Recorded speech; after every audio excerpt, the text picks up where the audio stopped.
you see it come crashing down on your wasted life. You fall on your wasted life, and you feel it as it rips you away from your wasted life. Fall on your wasted life, and it grab you and carry you away from your wasted life, from your wasted life, and it touch you, ask you if you're alright on your wasted time, all on your wasted time.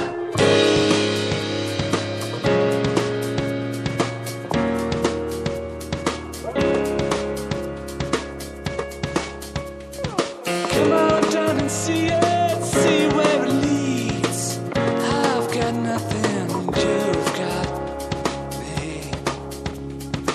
Come on down and see it, see where it leads. I've got nothing, and you've got me.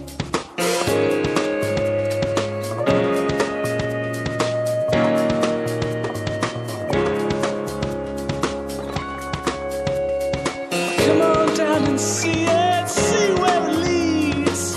I've got nothing, and you've got me.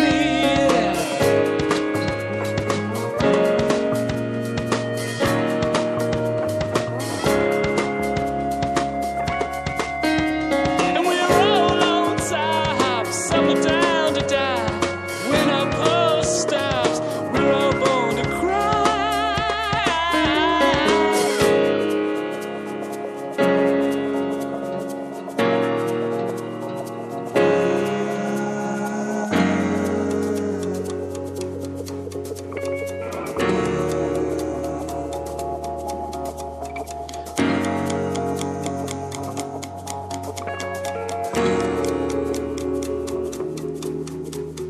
I shot Johnny in the back again. Come around, baby, and you meet my friends. I shot Johnny in the back again, 'cause I believe it. I shot Johnny in the back again. Come around, baby, and I do it again. I shot Johnny in the back again. I shot Johnny in the back again. Come around, baby, and you meet my friends. I shot Johnny in the back again, 'cause I believe it. I shot Johnny in the back again. Come around, baby, and you meet my friends. I shot Johnny in the back again, 'cause I believe it. I shot Johnny in the back again. Come around, baby, and you meet my friends. I shot Johnny in the back again, 'cause I believe it. I shot Johnny in the back again. Come around, baby, and you meet my friends. I shot Johnny in the back again, 'cause I believe it. I believe it. I believed it. I believed it.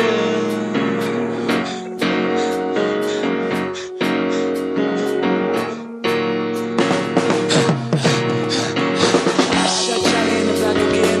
Come around, baby, and I do it again. I shot Johnny in the back again, 'cause I believe it. I shot Johnny in the back again. Got a problem with him, I'll do it again. I shot Johnny in the back again, 'cause I believe it. I shot Johnny in the back again. Got a problem with it, and you meet my friends. I shot Johnny in the back again. Got a problem with it. I shot Johnny in the back again. Come around back and you meet my friends. I shot Johnny in the back again. Come and see it, and I'll do it again. Do it again. There's no return to what you need. There's no return to what you need. There's no return to what you need. There's no return to what you need. There's no return to what you need. There's no return to what you need. There's no return to what you need. There's no return to what you need. There's no return to what you need. There's no return to what you need. There's no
Oh my God, what happened? It's Sunday morning on the Radio Titans.